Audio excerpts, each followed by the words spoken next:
Hi, everyone, and welcome. This is Angelique coming to you live from Amsterdam. It's about 6 o'clock in the evening here. It is also very cold and rainy outside, and I am thrilled to be back in my nice, warm, cozy hotel room tonight, and looking forward to spending a little bit of time with all of you and then having a glass of wine, some dinner, and calling it an early evening.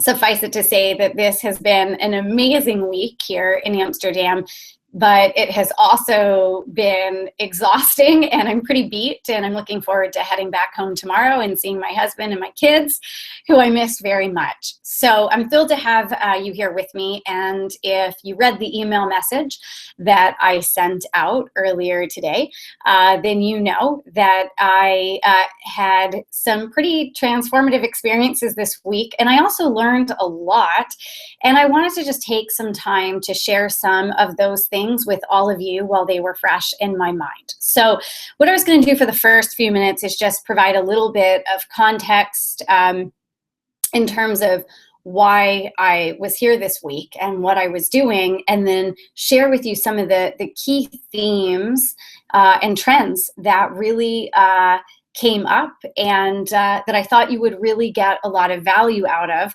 because I know many of you who are in my community really have a very strong drive and heart's desire to really do something that matters in this world and have a big impact. And I think that word impact gets thrown around an awful lot in this world, right? Especially in the coaching, consulting, training, guru, solopreneur space. The word impact, it's always getting thrown around, but I know there are many of us who really, truly mean it. And sometimes we're just not sure what that really is going to look like. And the people who I've been working with here in Amsterdam this week have really stepped fully into that role of being someone who really leaves their mark in this world. So let me just tell you a little bit about why I've been here. So I was here this week as part of the Amsterdam International Water Week, which is a major conference that's held here in Amsterdam every year. And I was hired to come in and teach a full day workshop to about 20 business owners from all over the world, places like Bangladesh, Tunisia, Turkey, South Africa, Zambia, Qatar, Nepal, Uganda, Pakistan, so places from all over the world. And each one of these business owners are considered an innovator. They've developed either a technology or a capability that allows people in the parts of the world that need it most to be able to grow more food using less water. And oftentimes the reason that we have 800 million people who go to bed hungry every night in this world is because there are issues with being able to grow crops in parts of this world. Sometimes it's just part of nature, it's part of where they live that makes it more challenging, and other times it has to do with political issues. You know, in war-torn countries, a lot of time access to water is restricted, and people aren't able to get the water they need to grow the food that they need to live. So each one of these innovators has developed either a technology or a capability in order to allow these people to grow that food that they need and use a lot less water, which is also good for the environment. And so I was brought in to teach this workshop to them about business development and growing their businesses, because a lot of them started the work they do not because they want it to necessarily be a business owner, right? But because they want it to make a difference in this world, but they still need those business skills. So spent the day with them. But as part of being here this week, I had a chance to really learn more about each of them, about their journeys, about their backgrounds, and about the challenges that they face. And I have to tell you, it was humbling, because I know I am guilty myself of sometimes feeling like, you know, I have a lot of challenges in my business and in being a small business owner up against these challenges. And these business owners who I've been working with this week, and just by naming the countries that they're from, I'm sure you can start to imagine the types of challenges they face. I mean, for many of them, they are operating in parts of the world where people are living on just $1 or $2 a day, parts of the world where there's no internet access, no cell phone access, let alone running water or electricity. It can take days to travel to the places that they need to get to in order to deliver their technology to the people who need it. They're also up against cultural issues, political issues, military issues, safety issues, corruption issues. The challenges are just for someone who grew up on the East Coast like me, I think, there were moments where I couldn't imagine overcoming those challenges. And yet these amazing individuals are not only overcoming these challenges, but they're doing it without complaining about it, without saying things like, well, I can't do that because, I need my 3 weeks vacation, or I can't do that because, my spouse won't like it, or I'm not ready yet. I mean, they're just fully stepping in. They're incredibly inspirational. And there were some really cool themes and trends that emerged out of their stories to success. And I say success, I know they want to reach greater levels of success than they have already, and yet each one of them has a technology or a capability that is already making a difference in this world. And just among these 20 or so people that I worked with this week, they have already touched the lives of millions of people around the world and are helping them get not just the food they need, but many of the business models that they've developed also create a source of revenue, a source of income for the family. So, it's not just about maybe being able to grow crops, but then having enough surplus that you'd actually be able to sell that and have more income for your family. And so it just becomes this multiplier effect. So I can't talk to you about a lot of the technologies because I'm under non-disclosure and confidentiality agreements, but there is one technology that I'm going to share with you that I think you're going to think is pretty cool. I know I was blown away by it. I'm excited I get to take it home and share it with my children. So I'm going to share with you it's about 5 key themes that I walked away with from these innovators who are doing so much to change the world. And, I think I hope they'll have an impact on you the way that they had an impact on me. I think it probably goes without saying that each and every one of these people is someone who cares deeply, passionately about their company and the work that they're doing, that there is a huge mission. And if you were to ask each one of them what their mission was, they would say something like ending poverty, ending hunger, increasing the nutritional opportunities for people in parts of the world. So huge, huge missions, world-changing missions. And yet, and this is really the first thing you want to write down, not one of these innovators that I've worked with this week is trying to quote unquote boil the ocean. And what I mean by that is that's an expression we've always thrown around a lot in the corporate world, but they're not trying to fix everything. They're not trying to build Rome in a day or said another way, empty the ocean with a teaspoon. They are picking one very small aspect of a bigger problem that they can impact. Something that is so narrow. And for some of them, I mean, you're talking about, a small little piece of technology that gets planted in the ground, and yet because of this one tiny piece of equipment or technology that gets planted with a certain type of crop, that crop, instead of farmers losing 80-90% of their crop yield, they're able to keep 70 or 80% of their crop yield just because of one small technology. I wanted to actually share one with you. This one just blew me away, and I got permission from her to share this with you. I hope you'll check it out, and who knows, maybe someone will know a company that would be interested in helping them take it even further.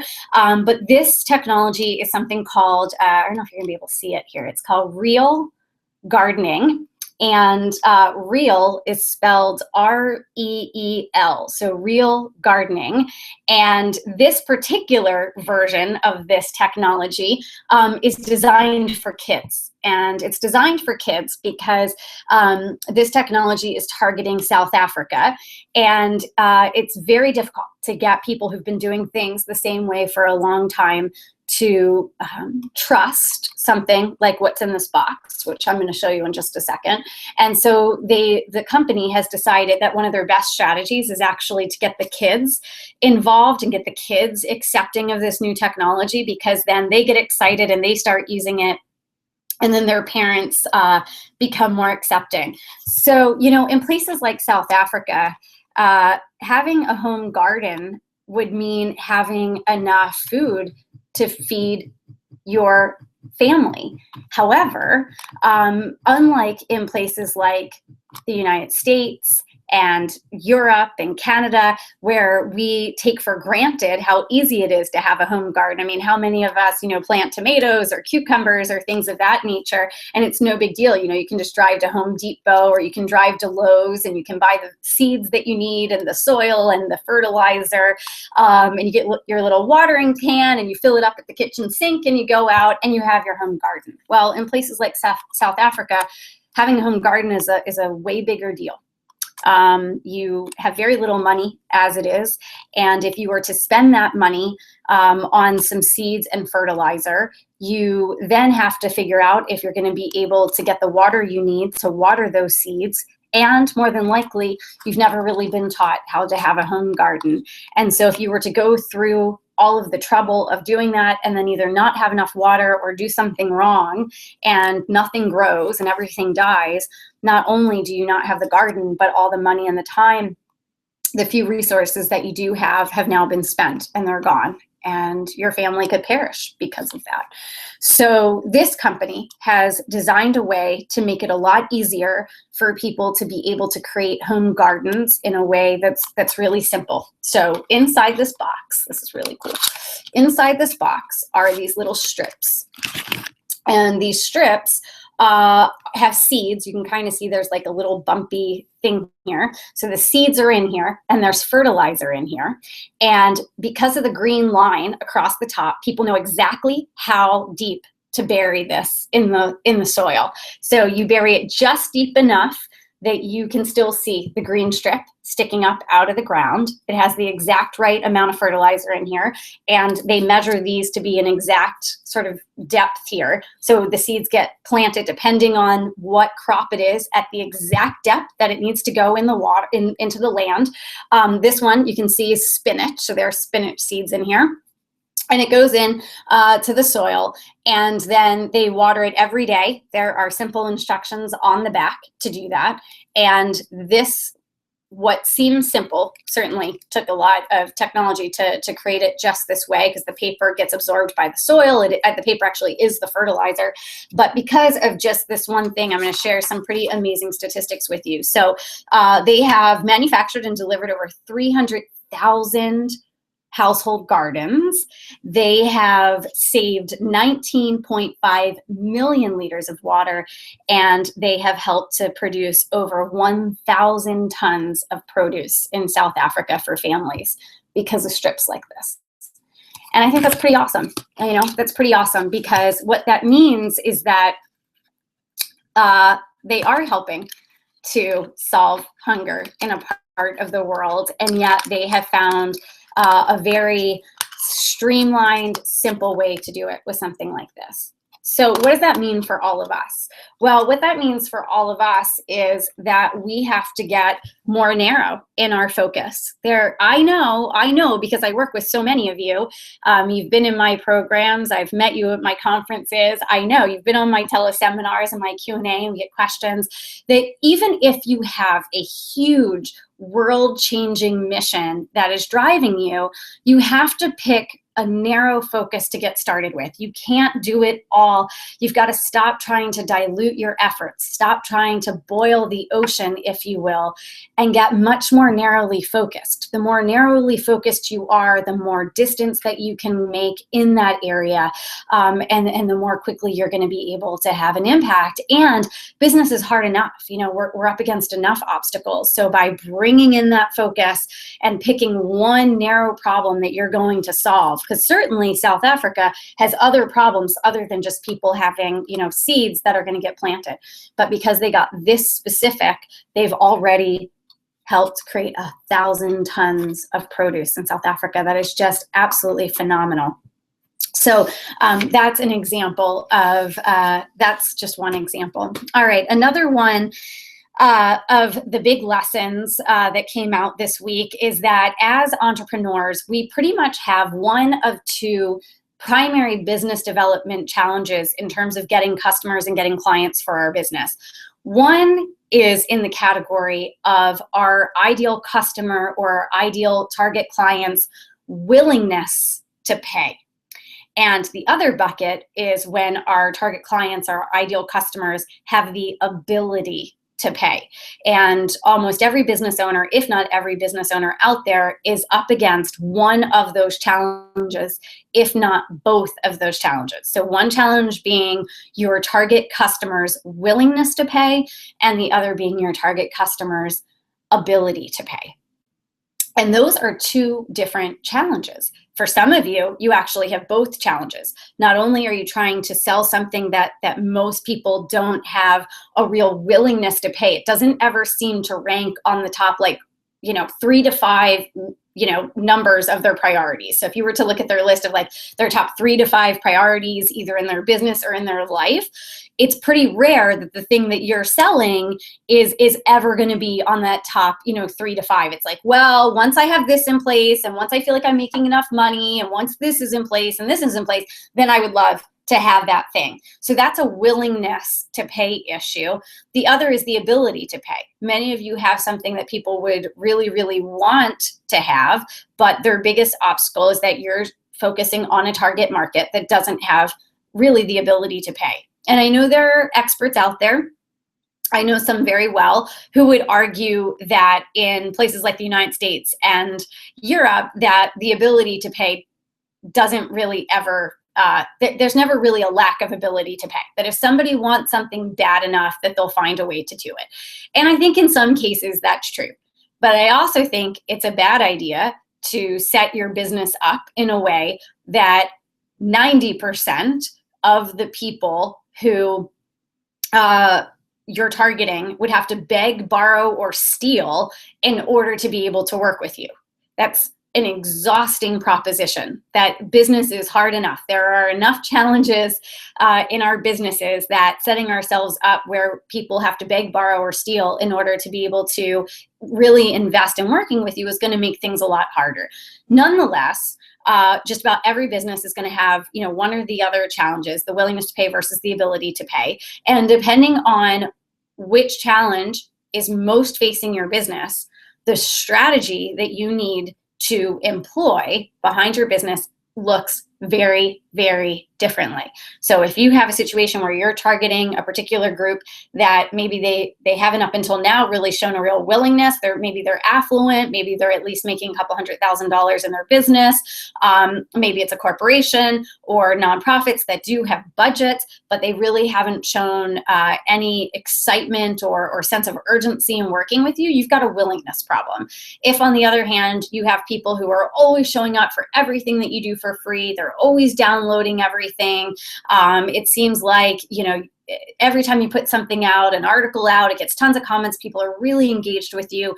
And yet every time you talk to someone in your target market, they say, I would love to work with you, but I have to go get some more clients. As soon as I get 3 clients, I'll work with you. You're in the category of the ability to pay issue. Depending on which one is the one that's most immediately getting in your way, your marketing and business development strategy has to be very, very different.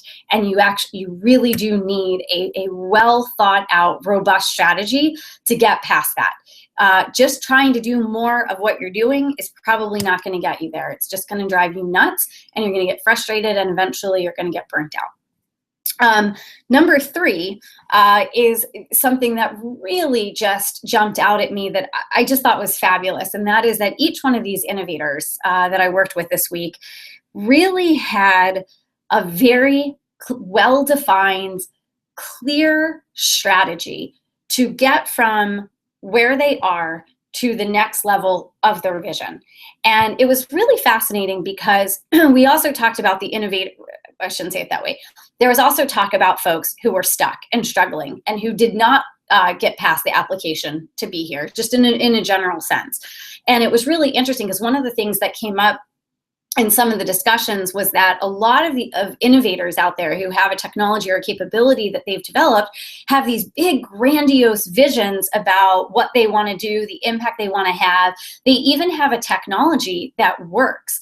The big problem is the business model that they have chosen and their current ability to scale, their current ability to invest, their current ability to produce and deliver is completely out of alignment with their strategy. So essentially, the strategy and the vision has overtaken the company's bandwidth and ability to actually deliver it. And there are no breadcrumbs, there are no steps identified to go from being in this place of like what the reality is on budget, on bandwidth, on team members, on assets available, to being able to get to the vision. Yet all of the innovators who are already out there making a difference, whose technologies are really impacting the world today, every single one of them either has looked at or is continuously looking at their ability to scale their businesses, their ability to scale delivery, distribution channels, grow the technology, have partnerships, be able to fund their growth, be able to hire team members. All of these things are part of what they're continuously looking at. And not one of them is taking the approach of, well, we're just going to put our heads down and we're just going to work really, really hard at what we're currently doing. We're just going to try to do more of what we're currently doing in hopes that by doing more, we'll then somehow magically end up with the scale that we need to be able to deliver to our big vision. They are much more purposeful and really planning out what each phase of their growth is going to look at. What resources are they going to need at each stage? How much are they even capable of delivering, and to how many people and in how many countries around the world? So really having that growth plan from stage 1 to stage 2 to stage 3 to stage 4 to stage 5 and beyond. And I thought that was really interesting and it really contrasted very heavily with a lot of small business owners that I know. Because these are mostly product, not all, but most of them are product companies. It's almost like they have to deal with it. They can't ignore the issue. But I was thinking, as I was listening to them, I'm like, service-based small business owners really can't ignore this either. It's just that the product that we deliver is invisible. And so it makes it easier to pretend that scaling issues aren't there, that we don't need that plan to get from phase 1 to our business to phase 2 of our business to phase 3 of our business, because we're selling the invisible, right? As the expression goes. Nonetheless, as business owners, we absolutely have to understand, if we want to make $500,000 in our business, if we want to make $1 million in our business, $5 million, $10 million, what kind of bandwidth do we need? What is the scale that we actually need to have? The number of team members we would need to have, the amount of operating cash flow that we need to have every month, the technologies to automate that. Like, how many customers is that? How many clients is that? How many team members do I have to be able to deliver that? What kind of cash flow is that every month to cover that? And how in God's creation am I going from where I am today to there? If I don't have a plan, if I haven't mapped that out, then I know that just doing more of what I've done in the past is not going to get me there. And that's something we all, I think, have fallen into the trap of, right? I mean, I know for me, for many years in my business, I just thought that I could break through to the next level if I worked harder. And then eventually I hit a wall, because working harder, there was no working harder. Like, there was nothing left to give. I was giving everything I could. Nothing else was left to give. So that meant that I had to change something in my business model, in my strategy, to create the bandwidth, the scalability.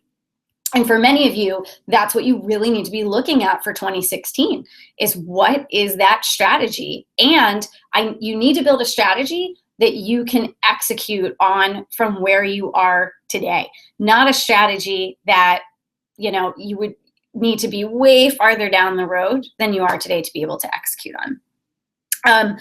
The fourth big lesson that came out of these innovators is relationships, and the importance of really establishing the right relationships with the right people, with the right organizations, and with the right centers of influence. And it was clear in my conversations with many of these innovators that in the early days, and they're still, I mean, they would argue that they are still in early days compared to where they want to be, and the visions they have for their technologies, and where they're taking things. But in the very early days, they didn't have a lot of resources, even less resources than they have today.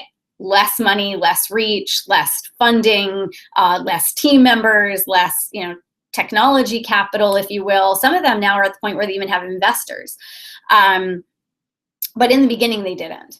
And one of the assets that helped sort of counterbalance the lack of revenue, the lack of funds, the lack of team members and hours, and the having access to the right equipment, for example, one of the ways that they were able to overcome some of those challenges was by having relationship capital. So they didn't necessarily have, financial capital, but they had relationship capital. And they were really able to understand how to form those strategic relationships in a way that made them valuable relationships, and then be able to take that relationship capital, get something done with that, and give themselves a leg up. And one of the pervasive issues that I see for so many solopreneurs today is that they have gotten insulated inside the world of what I jokingly call the fishbowl, like the online marketing fishbowl, and the relationships that they've spent so much time forming are with other solopreneurs. And don't get me wrong, it's great to have relationships with other people like all of us. However, for many of you, where your big breakthrough is going to come next year is if you identify larger organizations, bigger players out there that have a lot more reach, a lot more visibility, a lot more resources at their disposal. They have big platforms. And if you could identify which of those, organizations out there, bigger players, that you really should be forming a relationship with, and you understand how to form that relationship, because I can promise you, if you just show up and hope that they're going to want that relationship with you, it's not going to work that way. There has to be a whole strategy. And in fact, that's what part of my workshop was about here in Amsterdam, is about how do you form those strategic relationships? How do you position yourself as a partner of choice, if you will, to larger organizations like big industry associations or professional associations or nonprofits or government agencies or corporations? How do you bring something to the table? How do you approach them? How do you create a business case that makes you the most attractive business owner for them to want to invest their time, their money, their energy, and their brand equity into you? Because goodness knows there's a lot of options out there today. There's an infinite number of options. But if you have a strategy around how you form relationships with some of these bigger organizations, it can completely blow the lid off your business in a good way. So relationship capital and the value of these very strategic relationships, particularly when you're limited in other, if you were to look at like all the assets that a business needs to have, right? They need to have like their intellectual property, they need to have their team, they need to have their funding, their financials, they need to have their ability to deliver. So whether that's a product or whether that's team members that can actually deliver it. And that other missing box is often the relationship. So that really stood out to me from these innovators, that they were very smart about understanding who to form relationships with and how to form those relationships and really put that relationship capital to work for them in their business. And then fifth and finally, this one was really interesting. The second half was sad. The first half wasn't sad. It was more of an observation that I made. And that is, not one of these innovators got hung up with the question, what is the thing that only I can do in this world?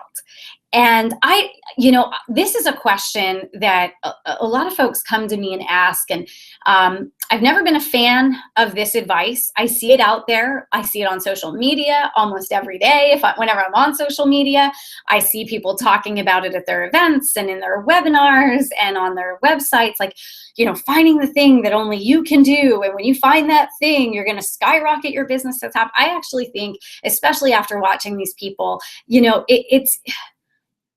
it's really a bunch of malarkey is what it is.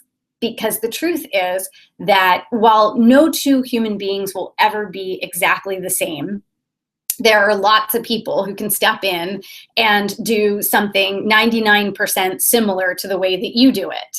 And certainly in the product world. And even with intellectual property, copyrights, trademarks, and patents, it's still very easy to mimic what someone else is doing. So I think that's a bunch of malarkey, that question. And I also think that it's interesting. There's a lot of guilt and stress and anxiety that entrepreneurs, all these solopreneurs out there, put on themselves of, well, I have to find that thing that just I can do. And it creates analysis paralysis. People are afraid to move forward because they're hunting for this, like, this moment of, it's like, suddenly I know exactly what it is that only I'm supposed to do. I have finally found my thing. I thought what was really fascinating about each and every one of these innovators is they had really, their course was, there was a big issue they wanted to solve. They wanted to make it easier for people in Bangladesh to grow food, or they wanted to make it easier for people in Tunisia to be successful farmers, or they wanted to make it easier for people in South Africa to have home gardens, or what have you. They're not the only ones that can do it. In fact, a lot of the people here all have, different pieces of the puzzle, and some of them had similar technologies with just minor differences, but the end outcome very much the same. Instead, they said, what is my big mission that I really want to do something about in this lifetime? Who knows if we have another lifetime, but what do I want to do something about in this lifetime? And then, okay, so what specific problem do I feel like I can and want to help solve under that big world-changing mission? Let's find something narrow and specific that I can do something about. What is that thing? And then they ask the question, how do I get started? How do I get started? And I'm going to start taking action like right now. The thing that was really palpable with these individuals is that not one of them, even knowing what their challenges are, that for every single one of them, they each have a huge challenge that they're still facing in taking their innovation out more broadly to the parts of the world that they want to serve. They're all facing, Everest-size challenges. And yet, not one of them said something like, well, I'm not ready to do that yet. Or I have to do this other thing first, and I have to get all my ducks in a row and, really do this, and this to get right. Every single one of them says, okay, that's my mission. So there's like 3 steps that all have to happen simultaneously. Okay, I don't know how. I'm going to do it. I haven't done that before. I've never had to do X before. This is uncharted territory. I'm an innovator in a space where no one else has, gone, sort of like the Star Trek theme, right? Places that no man has gone before. That's the world that all of them are operating in. So there's not anybody who can actually say to them, there's not like a coach or a mentor who can say exactly, these are the steps you're going to have to follow. There's no info product. There's no book they can read. Like, they're charting uncharted waters. They're going out and doing things ahead of everyone else. So there's no one out in front of them that can say, that wrote the book on it, if you will. And yet not one of them is saying, I'm not ready. They're not complaining about that. They're just saying, okay, well, I'm going to use all my God-given talent, my intelligence, my relationships, the assets that I do have, and I'm going to go figure it out. I'm going to put together a plan of what I think is going to work. I know that probably half my plan isn't going to work, and the other half probably will, because as Phil on my team always says, no plan survives contact with the enemy. And then they get started, and then they get going, and they do it with passion. And I think there's not one of them who isn't, fearful about something, or who isn't nervous about something, and yet, they have a sort of attitude of, well, this is my mission. This is what I'm here to do. So I really I'm not going to worry about that. I'm just going to put one foot in front of the other. I'm not going to use fear or, I'm not ready as an excuse, and they're going to get going. And indeed they have. And indeed, they've already helped millions of people around the world with these technologies. It's just absolutely phenomenal. So they're not trying to boil the ocean. They've got a narrow focus, and they're solving a narrow problem, and they're doing that with all of the passion in them that they can bring forward to bear on solving that problem. They are developing plans, specific strategies that make sense to overcome either, a challenge around their customer base's willingness to pay or ability to pay. They are also developing strategies that make sense, having plans to go from stage 1 to stage 2 to stage 3 to stage 4, so that the plan matches their ability to deliver against that plan, instead of just putting their heads down, working really hard and hoping that things are going to scale, hoping that things are going to get better, but really looking at what needs to change about their strategy as they grow to each next level, treating relationships as one of their most valuable assets. So really looking at building those relationships and then leveraging that relationship capital, and then not getting hung up with questions like, what is it that only I can do, but rather what problem do I really want to solve for people? And then what steps are within my power to take, even if it's in that uncharted territory, even if I don't feel ready, but to get going and to take those steps, and certainly to get advice and support where I can, but knowing that when you're really making an impact in this world, you're probably going to be walking in territory that no one else has exactly walked in before you. And that's okay. Having the courage to forge your own path and not worrying about if you make a mistake, or if there's a certain right way to do something, and certainly not waiting for that permission to finally be ready to go have that impact in the world. So those were my big lessons that I took away. I'm really excited about those for two reasons. I'm excited about those because it really caused me to step back and reflect on my own business, places where I've maybe stalled and I haven't maybe played full out myself, places that I can better help my clients in terms of giving them even better strategies and really kind of calling out their shit in some places about what they need to look at differently. And, I think even a little bit about who I want to be working with, because it was really great to be in a place where it was just no holds barred. It was like, we're all in and we don't have time for excuses. We are in, we are ready to go. Like, let's get this done. What is the path? What is the strategy to get there? And that was pretty exciting. It felt really good. And I would encourage all of you, I know some of you are coaches, some of you are consultants and trainers and speakers and authors, just to really think about who you want to be working with. really really looking to work with the people who are going to step fully in and get going. And I know that's, for most of us, that's where we do our best work. But just, really looking at what that's going to look like for me going forward, and what kind of, ripple effect that's going to have on my business, is certainly something I'm sitting with, and I'm sure I'll be thinking a lot about on my plane ride home tomorrow. So, all right. So those are the big lessons, some of the big lessons, I should say, that I walked away with. And pay attention to my LinkedIn articles in the coming 4, 5, 6 weeks, because no doubt I'll be taking some more of the lessons. I took like 30 pages of notes while I was here, so I'm sure many of these lessons will continue to show up, and many others that I didn't mention here, some specific strategies and tactics. So if you're not already following my articles out on LinkedIn, you might want to do that. And know that for those of you who are really ready to step forward in your business, my door is always open to you.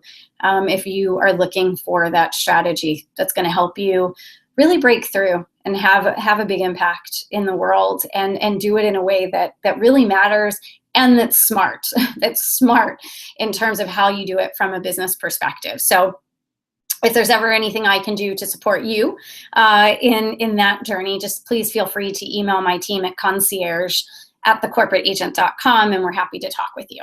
All right, everyone, this is Angelique signing off from Amsterdam. I will be talking to all of you very soon. I hope have a great weekend, and we'll be back with some emails next week. Bye-bye.